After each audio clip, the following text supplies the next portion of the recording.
Gələcəyin səfəri, yeni ümidlər 2157-ci ilin isti səhərində səmaya doğru uzanan metal divarlarla örtülmüş gələcək şəhərləri arasında. Azərbaycan torpaqlarında yerləşən Yeni Qafqaz metropoliteni parlaq və müasir bir dövrün simvolu idi. Bu şəhər, texnologiyanın, elm və mədəniyyətin bir araya gəldiyi, insanların köhnə ənənələri ilə yeni ümidləri arasında körpü qurduğu bir məkandı. Gələcəyin sükutunu və parlaq işığını daşıyan bu şəhərdə gənc mühəndis və kəşfiyyatçı Nihat həyatın ən dərin sirrini tapmaq üçün öz səyahətinə başlamışdı. Nihatın uşaqlıq xatirələri hələ də anasının ona danışdığı, gələcək yalnız xəyal gücü ilə deyil, ürəyin səsini dinləməklə də formalaşır sözləri ilə dolu idi. O, böyük valideynlərinin ənənələrini və kəndin qədim nağıllarını ürəyində daşıyır, amma eyni zamanda yeni texnologiyaların gətirdiyi sonsuz imkanlara inam bəsləyirdi. Məktəbdə aldığı təhsil, beynindəki sualları və arzuları daha da gücləndirmiş, gələcəyin sirri, öz içimizdə axtardığımız ümid və sevgiyə mövzusunda düşünməyə vadar etmişdi. Bir gün Nihat, Yeni Qafqazın texnoloji mərkəzində tədqiqat aparan elm adamları ilə görüş zamanı gələcəyin qapıları yalnız açıq qapı deyil, o, bizim içimizdəki səsi eşidəndə ürəyimizdə doğan yeni ümidlərdir fikrini eşitdi. Bu sözlər onun ruhuna dərin təsir etdi və o, həyatın mənasını tapmaq, insanlığın gələcəyinə yeni baxışlar gətirmək üçün fərdi səyahətə çıxmağa qərar verdi. Beləliklə, Nihat həm texnoloji aləmin ən müasir vasitələrindən, həm də qədim mədəni irsimizin hikmətindən ilham alaraq Gələcəyin Səfəri adlı öz şəxsi macərasına başladı. Nihatın səyahəti ilk növbədə şəhərin kənarında yerləşən qədim kitabxanaya başlandı. Bu kitabxana köhnə əlyazmaların, nəsillərin ötürdüyü nağılların və unudulmuş tariximizin izlərini saxlayırdı. Orada o, yalnız yeni elm texnologiyalarının deyil, həm də atalarının, köhnə müəllimlərinin və nənələrinin danışdığı, ürəklərdə yaşayan hekayələrin sirlərini tapdı.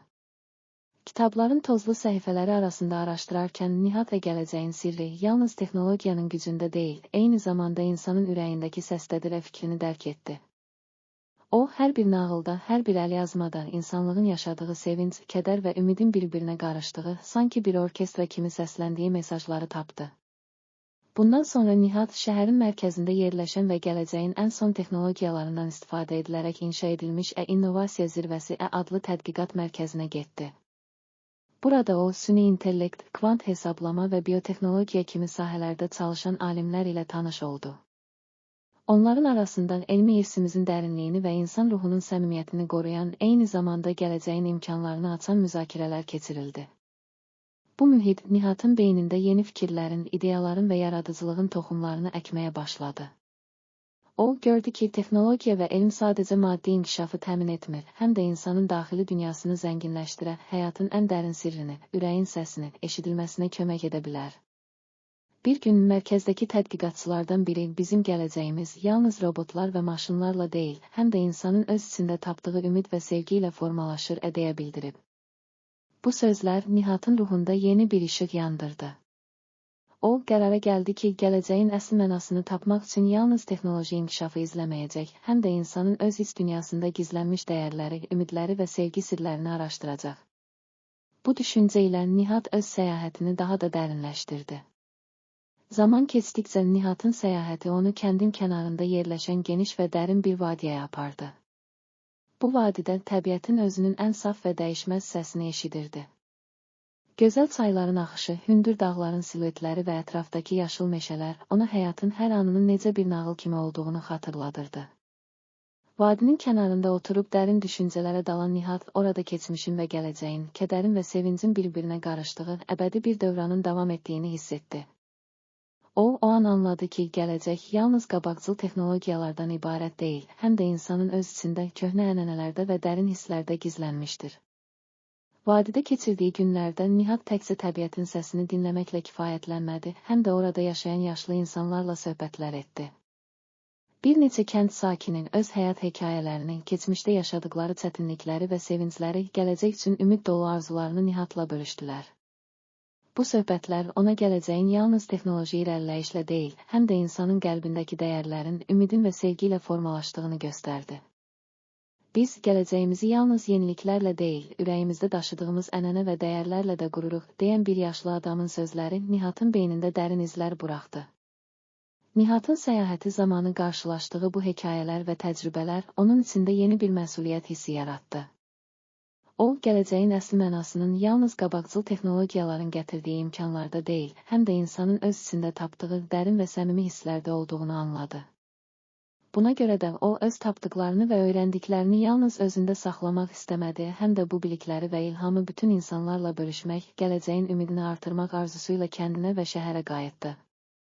Kəndə qayıtdıqdan sonra Nihat öz səyahətinin nəticələrini şagirdlərinə və bütün kənd sakinlərinə çatdırmaq üçün böyük bir tədbir təşkil etdi. O, tədbirdə Gələcəyin Səfəri adlı təqdimatında həm texnoloji yenilikləri, həm də öz hiss dünyasında tapdığı dərin hikməti, hər kədərin və hər itkinin arxasında gizlənən ümid və sevgini izah etdi. Gələcək, dedi Nihat, bizim yalnız göründüyümüzdən ibarət deyil. O, həm də bizim içimizdəki səsdə, keçmişin ənənələrində və gələcəyin ümid dolu arzularında gizlidir. Biz yalnız öz hiss səsimizi dinləsək və ürəyimizin sədasını eşitsək, həyatın əsl mənasını, sevginin, inamın və ümidin dərinliyini kəşf edə bilərik. Bu sözlər tədbirə qatılan hər kəsin qəlbində dərin izlər buraxdı. İnsanlar artıq yalnız gündəlik işlərlə məşğul olmurdular, onlar həyatın hər anını, hər duyğunu dərin və mənalı yaşamağa, keçmişin hikmətini mənimsəməyə və gələcəyə ümidlə baxmağa başladılar. Məktəblərdən, mədəniyyət evlərində və ictimai toplantılarda Nihatın təqdim etdiyi fikirlər, insanların yalnız texnoloji inkişafla deyil, həm də insanın öz hiss dünyasında inkişaf edən dəyərlərlə gələcəyini formalaşdırmaq üçün nə qədər vacib olduğunu xatırlatdı. Bir neçə il sonra Nihatın Gələcəyin Səfəri, Yeni Ümidlər adlı kitabı nəşr olundu. Bu kitab, onun səyahətinin, qarşılaşdığı hər çətinliyin və əldə etdiyi hər dərsin, həm də insanın öz içində gizlənən, bəzən susqun, bəzən coşqun olan o səsi necə tapdığının ətraflı təsviridir. Kitab, yalnız bir elmi tədqiqat və ya texnoloji inkişaf əsəri kimi qalmadı, o, insanlara həyatın hər anını, keçmişin dərslərini və gələcəyin ümid dolu işığını necə birləşdirərək yaşamaq lazım olduğunu göstərən bir yol xəritəsinə çevrildi. Kitabın səhifələrində Nihatın vadidə, qalada və göl kənarında keçirdiyi o mistik anlar, qarşılaşdığı yaşlıların hikmət dolu sözləri və texnologiyanın gətirdiyi yeni imkanların insan qəlbində doğurduğu duyğular, sanki hər kədərin arxasında gizlənən bir ümidin, hər itkidən sonra doğan yeni başlanğıcın sədası kimi əks olunurdu. Oxucular kitabın hər bir notunda, hər bir cümləsində həyatın əsl mənasının və gələcəyin ümid dolu perspektivinin necə də gözəl və mənalı olduğunu hiss edirdilər. Nihatın və onun verdiyi dərslərin təsiri kənddə və şəhərdə geniş yayıldı.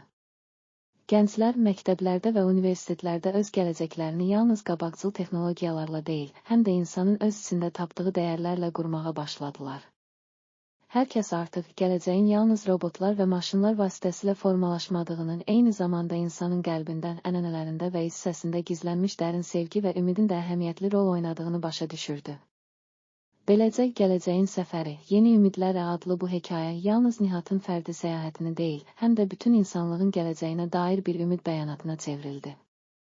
Bu hekayə hər kəsin öz hiss səsini eşitməyin, keçmişin hikmətini mənimsəməyin və gələcək üçün ümid dolu addımlar atmağın vacibliyini xatırladır. Həyatın ən böyük sirri, texnologiyanın və elmin gətirdiyi yeniliklərdə deyil, insanın öz içində, ürəyində doğan və əbədi yaşayan dəyərlərdə gizlidir. İndi ulduzların parlaqlığı altında hər kəs öz hiss səsini dinləyərək keçmişin və gələcəyin sirlərini anlasın. Hər kədərin, hər itkinin arxasında gizlənən dərs və hər sevincin sonunda doğan yeni ümid bizim gələcəyimizi daha da parlaq edəcək. Gələcəyin səsi bizim öz içimizdə eşidilən, sevinci, kədəri, ümid və sevgini birləşdirən əbədi bir melodiyadır. Biz yalnız ona qulaq asdıqca həyatın əsl mənasını tapır və yeni ümidlərlə dolu bir gələcəyə doğru addım atırıq. Bu, bizim gələcəyimizin səyahətidir. Texnologiyanın və elmin gətirdiyi yeniliklərlə yanaşı, insanın öz içində tapdığı, dərin və səmimi olan o səsin rəhbərliyində qurulan, sevgi və ümidlə dolu bir dünya. Hər kəs qaranlıq gecələrin sonunda ulduzların parlaqlığı altında öz qəlbindəki səsi eşidərək gələcəyin işığını və əbədi ümidini tapacaq.